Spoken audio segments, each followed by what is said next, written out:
Boa noite a todos. Quero começar por agradecer esta oportunidade, este privilégio, mas também esta responsabilidade de vos expor algo sobre um tema que me é tão caro, que é tão precioso. Aquilo que eu vou falar convosco é fruto de várias horas de estudo e de oração, minhas e principalmente dos meus queridos irmãos, condensados em, espero eu, 40 minutos. Espero não passar muito disso, também para não vos ser pesado. Devo dizer-vos que o estudo da Palavra de Deus é precioso, é proveitoso, é deleitoso. E é claro que nos priva de outras coisas. Priva-nos de outras coisas, mas quase todas elas, ou diria todas elas, menos proveitosas e menos prazerosas. E este estudo em particular foi útil para que eu pudesse apreciar um pouco mais a morte do Senhor. Eu costumo dizer isto às vezes em tom de brincadeira, mas talvez nem tanto, que é como se me tivessem dito: Daniel, tu precisas de estudar mais sobre a morte do Senhor. Precisas de valorizar mais a morte do Senhor. Portanto, trata de estudar isso. E depois apresenta aos outros aquilo que estudaste, aquilo que aprendeste. E é isso que eu espero fazer nesta noite. Espero poder ajudar-vos a apreciar mais o facto, o acontecimento mais decisivo na existência de qualquer um de nós. O nosso calendário é dividido entre antes de Cristo e depois de Cristo, mas a existência do homem, a eternidade do homem é decidida pelo que acontece na cruz, antes da cruz e depois da cruz de Cristo. Hoje, como sabem, é Sexta-feira Santa, é feriado, nós agradecemos, é o dia em que se assinala, o mundo assinala a morte de Cristo. É também chamado, há quem em vez de chamar Sexta-feira Santa, chame Sexta-feira Boa. Eu hoje até tive o cuidado a um irmão de escrever uma Sexta-feira Boa. Porquê? Porque os americanos e os ingleses chamam Good Friday, Sexta-feira Boa. E pode alguém pensar porquê chamar Sexta-feira Boa se é a morte de alguém que se está a assinalar? Como se pode celebrar a morte de alguém? Que sentido faz celebrar a morte de um inocente? Como espero mostrar-vos, apenas fará sentido alegrarmos, achar boa ou celebrar a morte do Senhor Jesus Cristo se a encararmos da forma correta. O tema que eu vos trago hoje é: o que é que vês na cruz? Ou o que eu vejo na cruz? Penso que é uma pergunta tão importante, porque aquilo que tu vês na cruz de Cristo fará toda a diferença, não só nesta vida, mas também na eternidade. E devo, para esclarecer, dizer que quando falo de cruz de Cristo, não falo daquele pedaço de madeira que alguns até veneram, alguns decoram e põem na bonita. Não é disso que eu estou a falar. Estou a falar daquilo que é alcançado através da morte do Senhor Jesus Cristo. Quero começar então por ler uma passagem das Escrituras. Primeira Epístola de Paulo aos Coríntios. Primeira Epístola de Paulo aos Coríntios, capítulo 1, versículos 22 e 23. Desculpem. A partir do versículo 18. A partir do versículo 18 até o versículo 24. Lemos assim. Eu tenho várias passagens que vou querer ler, por isso se não conseguirem acompanhar rapidamente, eu vou ter de ir avançando. 1 aos Coríntios 1, 18. Porque a palavra da cruz é loucura para os que perecem, mas para nós que somos salvos é o poder de Deus. Porque está escrito: destruirei a sabedoria dos sábios e aniquilarei a inteligência dos inteligentes. Onde está o sábio? Onde está o escriba? Onde está o inquiridor deste século? Porventura não tornou Deus louco a sabedoria deste mundo? Visto como na sabedoria de Deus o mundo não conheceu a Deus pela sua sabedoria, aprove a Deus salvar os crentes pela loucura da pregação. Porque os judeus pedem sinal e os gregos buscam sabedoria. Mas nós pregamos a Cristo crucificado, que é escândalo para os judeus e loucura para os gregos. Mas para os que são chamados, tanto judeus como gregos, lhes pregamos a Cristo poder de Deus e sabedoria de Deus. Porque a loucura de Deus é mais sábia do que os homens e a fraqueza de Deus é mais forte do que os homens. Vemos nesta passagem algumas formas como pessoas encaram a cruz de Cristo. Uns veem nele algo de absurdo, loucura. Outros veem-na como algo escandaloso. mas também há aqueles que veem nela a salvação, o poder e a sabedoria de Deus. Mesmo nos relatos bíblicos da crucificação, narrados nos Evangelhos, nós vemos atitudes bem distintas. Enquanto uns crucificavam o Senhor, e esses mesmos depois repartiam entre eles os seus vestidos, outros olhavam de longe, outros escarneciam, outros blasfemavam, mas um reconhecia-o como Senhor e Rei, o salteador arrependido, e outro, o centurião, percebia que ele era o Filho de Deus. Tal como na altura, são muitos mais os que olham para a cruz com zombaria, blasfémia ou desprezo do que aqueles que veem nela o Salvador, o Senhor, o Rei, o Filho de Deus. E a questão que devo colocar é: em que grupo é que te incluís? Vamos então ver algumas formas de olhar para a cruz de Cristo. Algumas erradas, algumas formas que não levam à salvação, que não levam a apreciar devidamente, na sua plenitude, aquilo que significa a cruz de Cristo. Alguns, como disse, alguns escarnecem, blasfemam, rejeitam a cruz. Alguns fazem com piadas, desvalorizando o sofrimento ou o alcance da obra ali realizada, ou mesmo negando-a como uma realidade histórica. Alguns, mais velhos, lembrar-se-ão do filme Jesus Cristo Superstar, onde a experiência horrenda da morte do Senhor Jesus Cristo é tratada de uma forma jocosa, gozando com tudo aquilo pelo qual o nosso Senhor passou. Olhar para a cruz e reagir com indiferença é um erro fatal.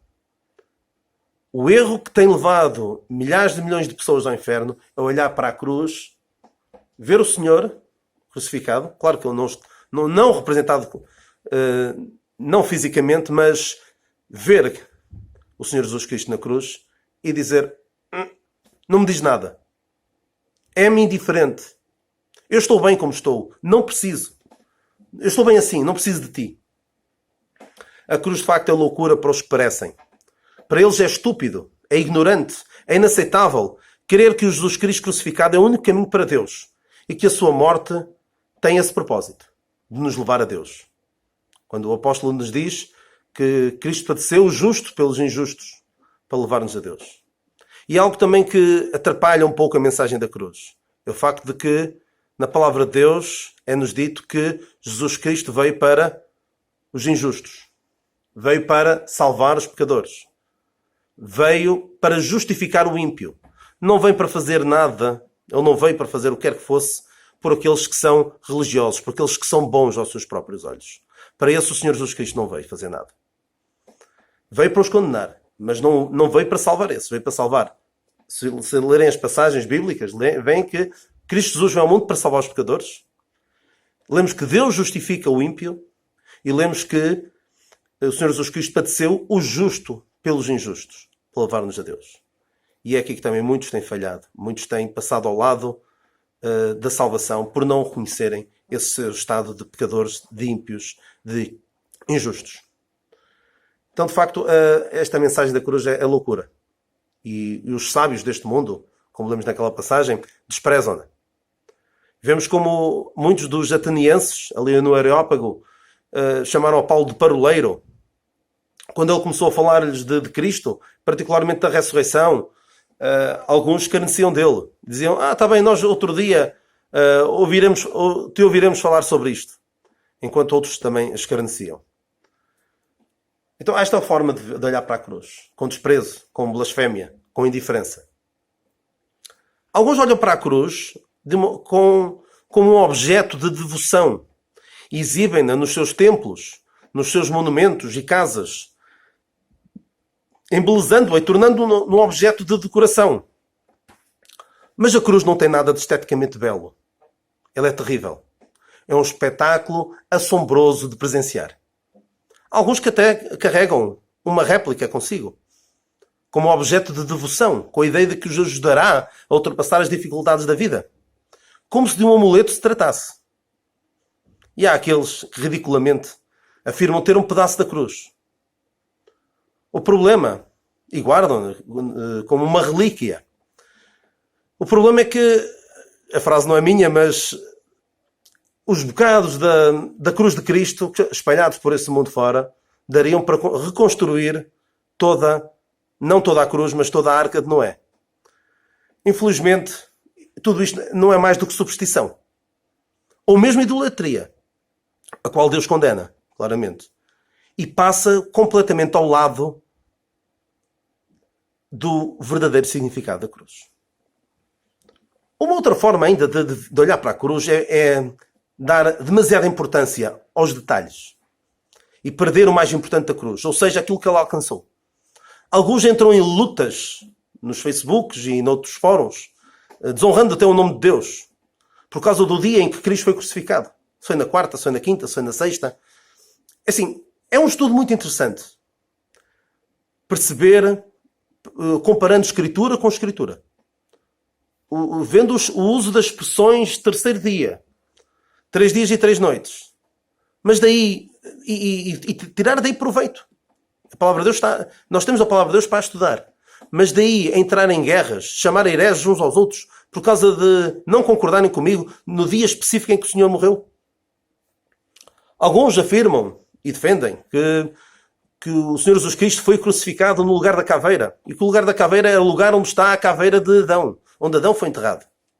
E é bonito pensar que o Senhor Jesus Cristo derramou o seu sangue em cima da sepultura do primeiro pecador, de Adão.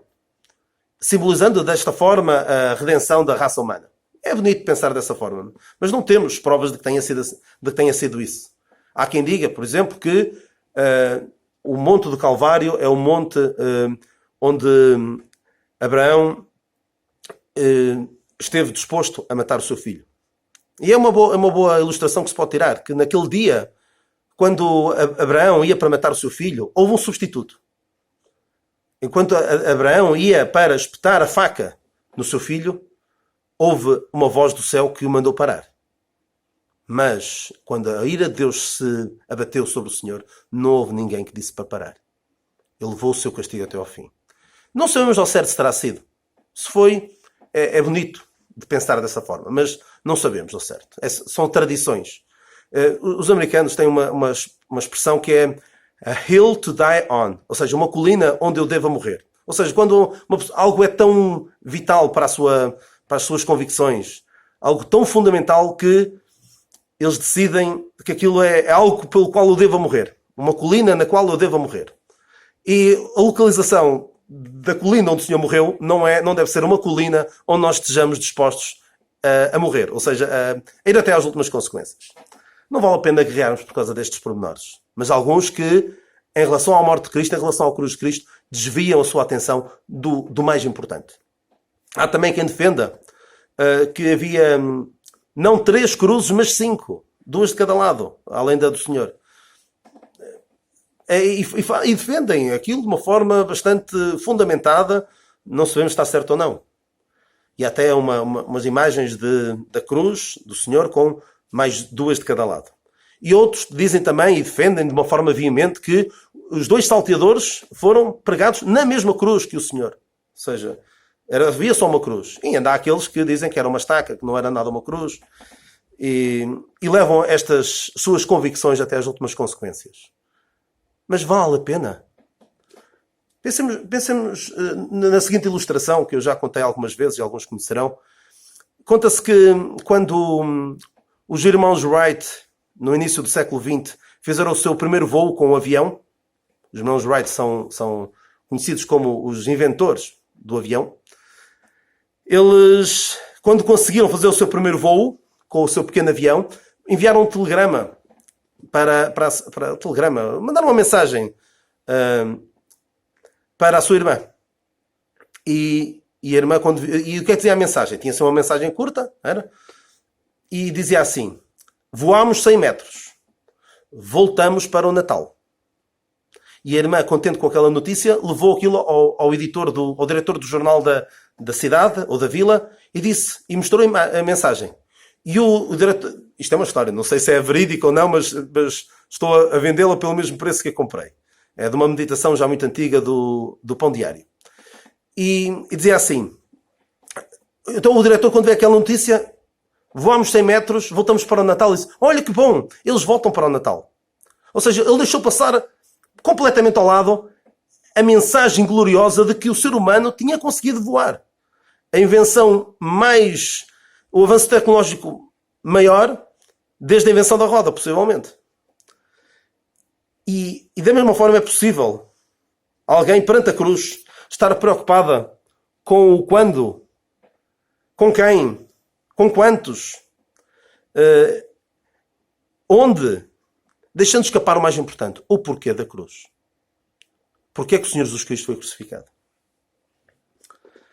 Também há quem veja na cruz a morte do inocente, um sacrifício horrendo de um mártir. Mas sabemos que é bem mais do que isso. É verdade que o sofrimento do Senhor foi atroz. Não só na cruz, mas no jardim, agonizou e foi por mim, como nós costumamos cantar. Cantávamos mais vezes quando fazíamos a ceia do Senhor. Não é? Aquele hino que diz: ó como foi que meu Jesus... O sofrimento foi brutal, muito além daquilo que possamos conceber. Já foram feitas várias tentativas, várias descrições escritas com relatos pormenorizados do sofrimento que uma pessoa crucificada padecia. Até do ponto de vista médico e tudo mais. E é horripilante ouvir aquilo. Imagens, pinturas, músicas, filmes, mas todas elas ficam muito aquém. Textos descrevendo de forma detalhada os sofrimentos do Nosso Senhor. Pinturas ou músicas sobre a chamada Via Sacra. Ou ainda filmes como A Paixão de Cristo. Um filme muito pesado, que ainda não consegui voltar a ver desde que, quando ele saiu já há 16 anos, ou quase 17 anos. E já agora este filme terá uma sequela bastante em breve. Estou interessado também. Mas o que é interessante é a história. E estes relatos são de facto comoventes. São dramáticos. Retratam os sofrimentos excruciantes do Nosso Senhor. Esta palavra excruciante não é por acaso, vem de cruz, ex crucio. Ou seja, saído da cruz. Ou seja, a cruz do Nosso Senhor Jesus Cristo deu origem a uma palavra. Excruciante. Mas apesar de ser importante, sabemos que o Senhor sofreu. E sermos sensíveis a isso, será esse o aspecto mais importante da mensagem da cruz? Nos relatos dos Evangelhos nós percebemos que o Senhor foi humilhado, foi torturado, crucificado.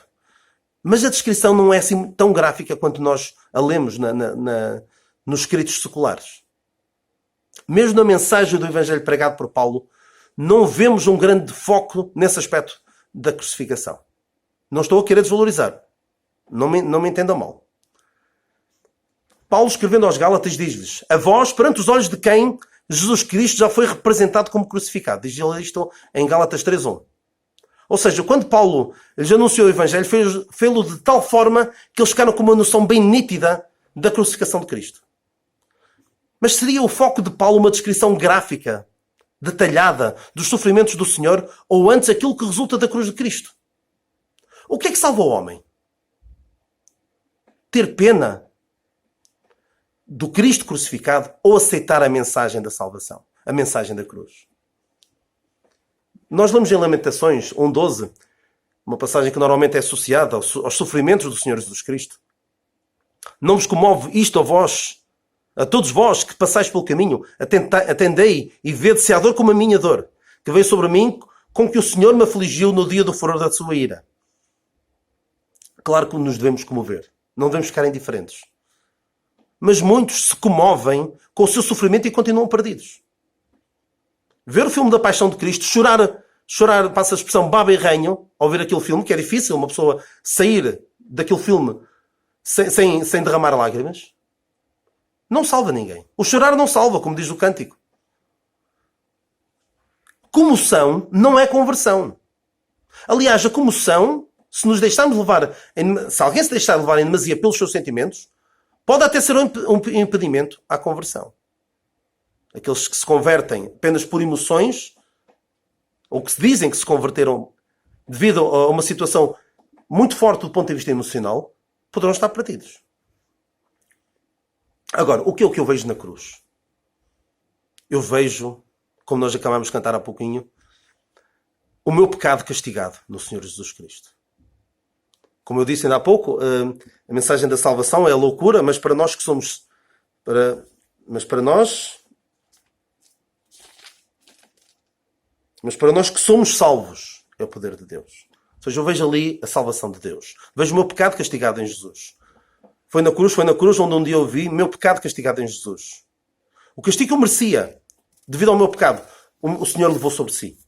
Eu merecia estar ali. Eu merecia a morte devido ao meu pecado, pois o salário do pecado é a morte.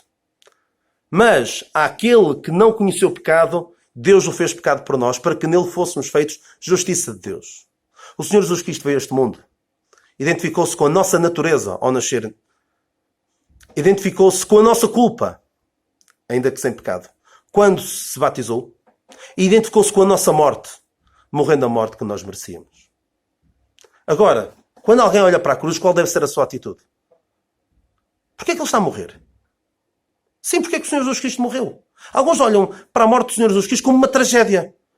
E infelizmente alguns de Bíblia na mão pregam um Cristo que até dá vontade de dizer: "Ei, que mensagem extraordinária, é pena ele ter morrido." Não, devemos perceber porque é que ele morreu. Ele morreu não foi devido ao seu pecado. Esta morte não é sua morte, porque a alma que pecar, essa morrerá. O pecado, sendo consumado, gera a morte. Mas ele não tem pecado. A morte que ele está a morrer não é sua morte, é minha. Eu é que comecei a morrer. Eu creio nisso e aceito o seu sacrifício de amor ao morrer em meu lugar. É aí que, ao identificar-se com o Cristo crucificado, que se dá a experiência mais gloriosa que o ser humano pode ter. A experiência da salvação.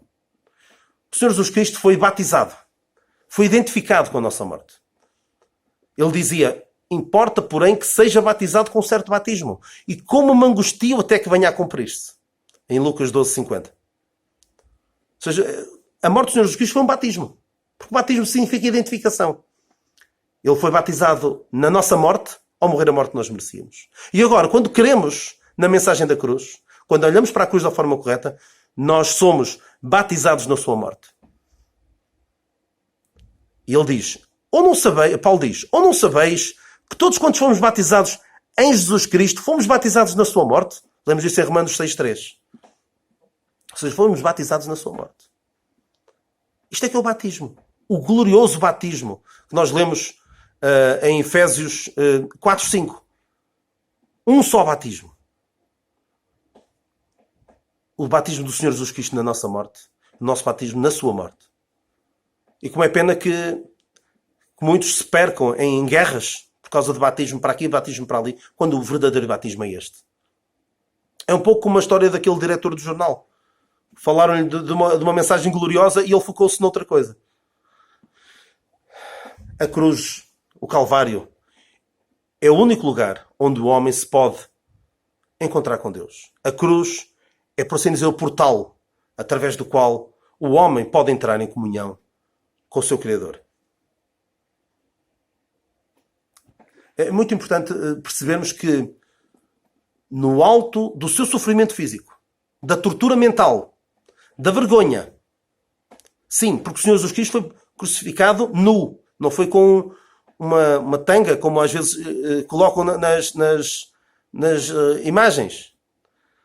Escárnio. Ele sofreu agonia. Para além de todo este sofrimento físico, ele sofreu agonia espiritual, para além do que possamos imaginar. Pois ali o Pai o abandonou, ao ponto de ele dizer: Deus meu, por que me desamparaste?" E suportou pelo espaço de 3 horas o peso de todos os pecados cometidos pela raça humana. E damos graças a Deus, porque ele não optou pela via mais fácil. Não optou por chamar legiões de anjos para que o viessem em seu socorro. Mesmo quando ele sabia que eu, por quem ele estava a morrer, ia pecar. Muitas vezes. Muito mais do que deveria. E que muitos o iriam rejeitar. Ainda assim ele levou o castigo até ao fim. Foi-lhe dado um analgésico, o vinho e fel, para ele beber. Mas ele rejeitou. Pois ele queria beber o cálice da ira de Deus. Não queria, mas sabia que tinha de beber o cálice da ira de Deus até ao fim. Ele, pelo gozo que lhe estava proposto, suportou a cruz e desprezou a afronta. suportou tudo até ao fim, até à última gota, para agora podermos ter uma salvação perfeita, completa e sem necessidade de qualquer acréscimo. Na cruz, eu também vejo o preço pago pela minha redenção. Nós lemos, eu vou citar essas passagens de forma um pouco rápida. Em 1 Timóteo 2,6 diz que o Senhor Jesus Cristo se deu em preço de redenção por todos.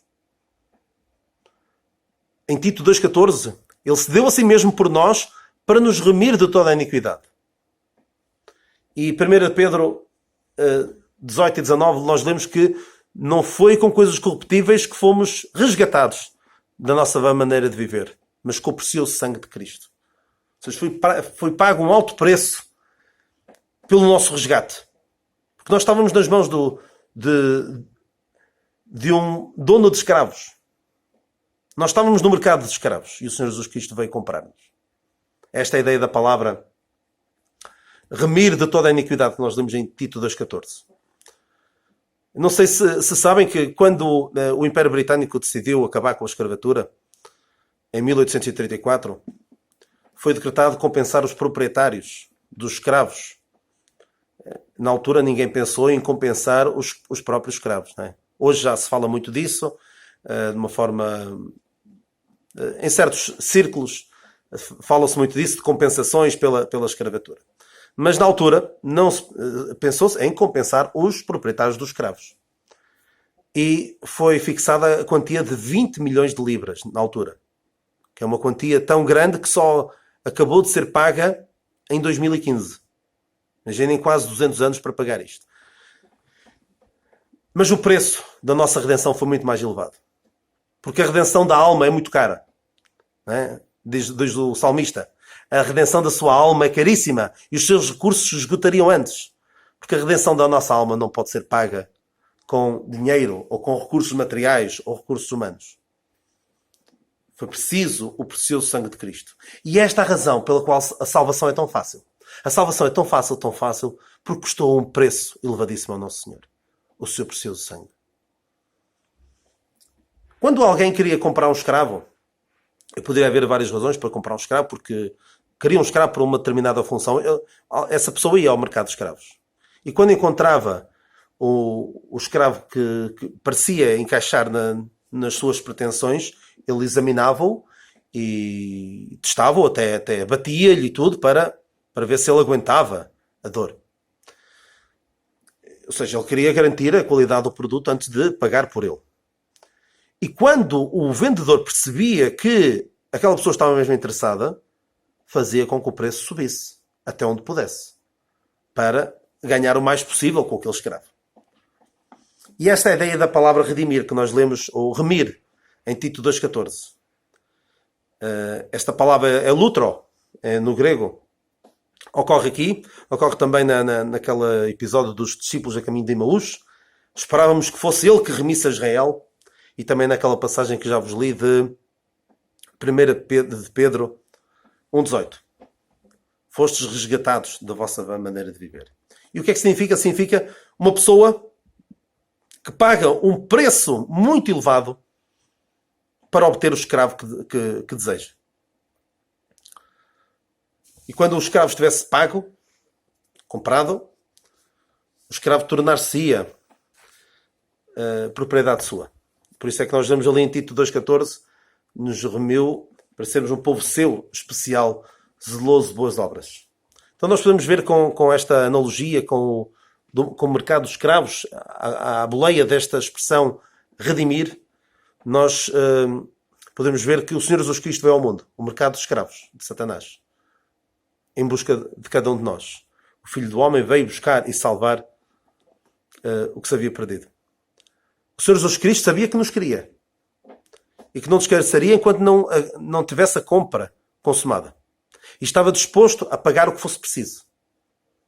E então Ele comprou-nos com o seu precioso sangue. Comprou-nos para si. E nos dá agora uma liberdade, dá-nos a liberdade de vivermos para Ele. Nos remiu para sermos um povo seu especial, zeloso de boas obras. Então nós podemos ler esta passagem de Tito 2,14 como o qual se deu a si mesmo por nós, para que pudesse comprar-nos do mercado de escravos, para nos tornarmos sua propriedade. Sim, ele dispôs-se a pagar o preço do resgate para nos libertar. Ainda quero ver mais algumas coisas, não quero alongar muito mais, mas ainda quero ver algumas coisas que eu vejo na cruz. Estejam descansados que eu não vou falar de 40 coisas, como falei de outra vez.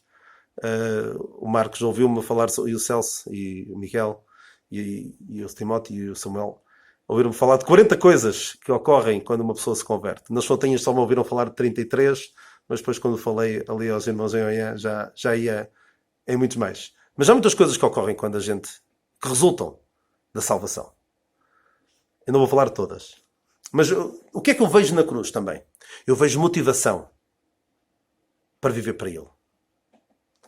Porque nós lemos, e se isto não, se olhar para aquilo que o Senhor Jesus Cristo sofreu, não nos leva a querer viver para Ele, não sei o que valor é que estamos a dar à cruz de Cristo. Lemos em Romanos 6,6, sabendo isto, que o nosso velho homem foi com Ele crucificado, para que o corpo do pecado seja desfeito, para que não sirvamos mais ao pecado. Gálatas 1,4, o qual se deu a si mesmo por nossos pecados, para nos livrar do presente século mau, segundo a vontade de Deus nosso Pai. Em Gálatas 1,4. Em Gálatas 2,20 lemos, já estou crucificado com Cristo, e vivo não mais eu, mas Cristo vive em mim. E a vida que agora vivo na carne, vivo pela fé do Filho de Deus, o qual me amou e se entregou a si mesmo por mim. E outra vez aquela passagem de Tito 2,14, o qual se deu a si mesmo por nós, para nos remir toda a iniquidade, e purificar para si um povo seu, especial, zeloso, de boas obras. Um dos melhores filmes de sempre, que já vi, quero ver se volto a ver, já não vejo há muito tempo, e que incrivelmente não ganhou o Oscar de melhor filme, não sei como é que isso foi acontecer, é O Resgate do Soldado Ryan.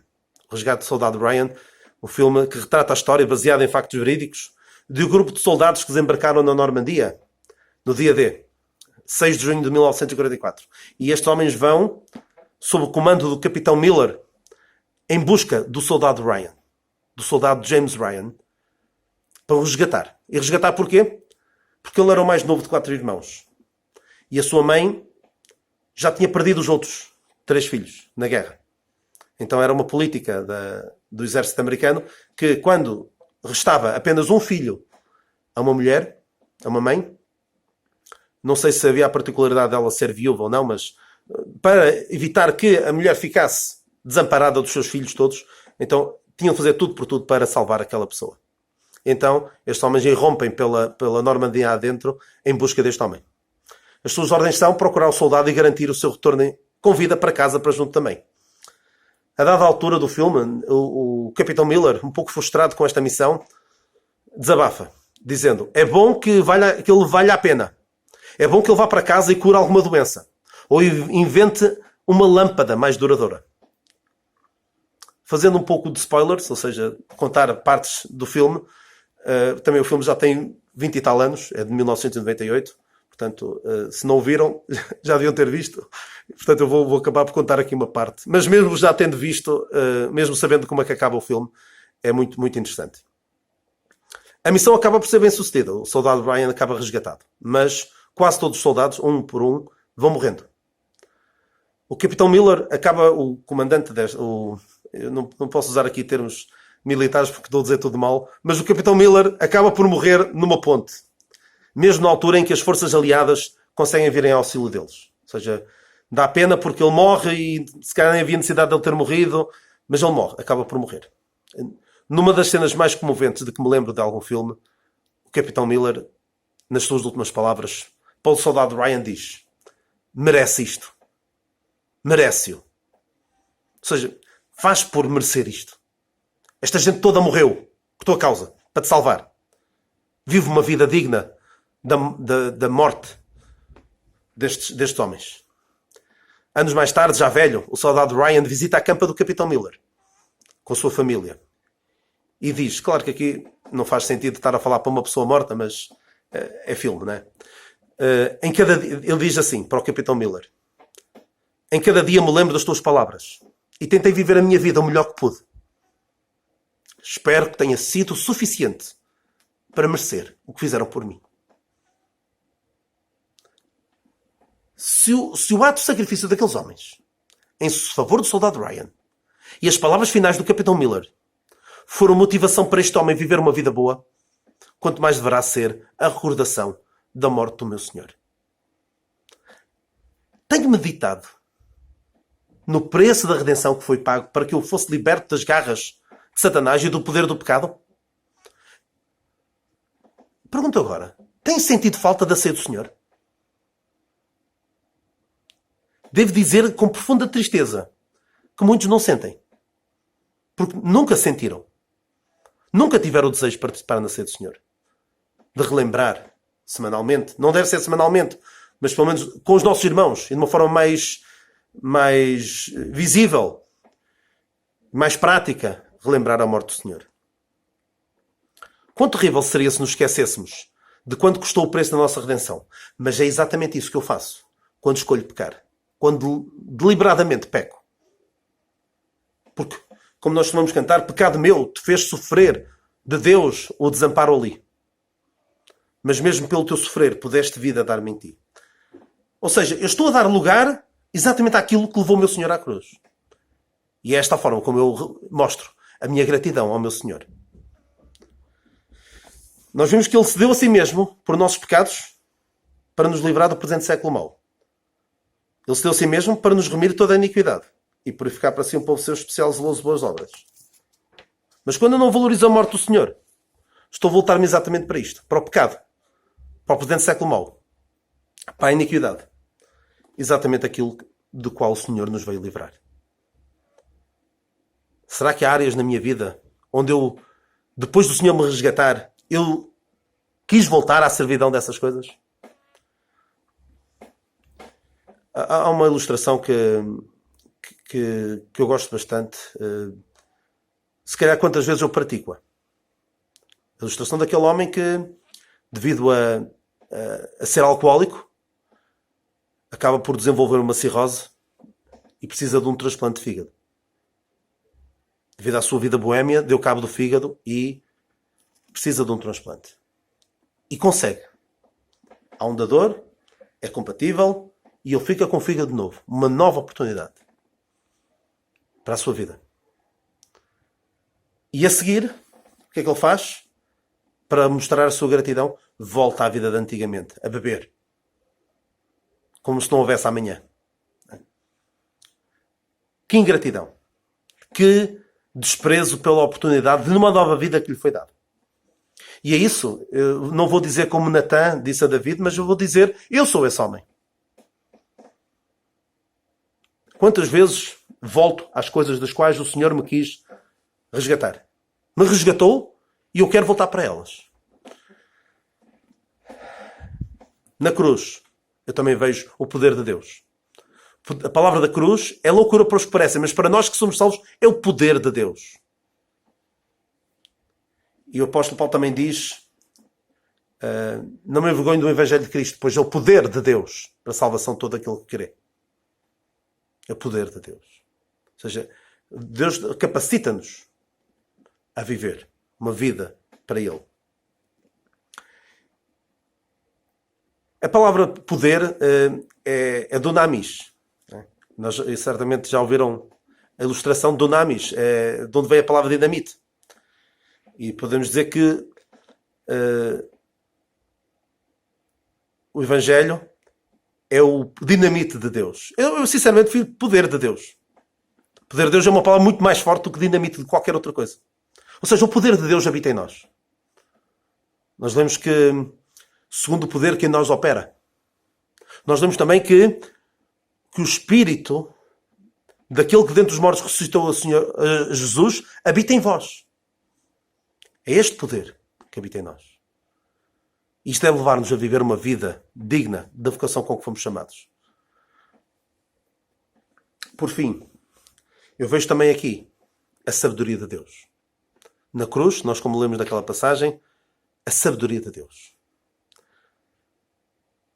E se ainda tiverem as vossas Bíblias em 1 Coríntios 1, mesmo ao lado, nós lemos no capítulo 2, versículos 7 e 8.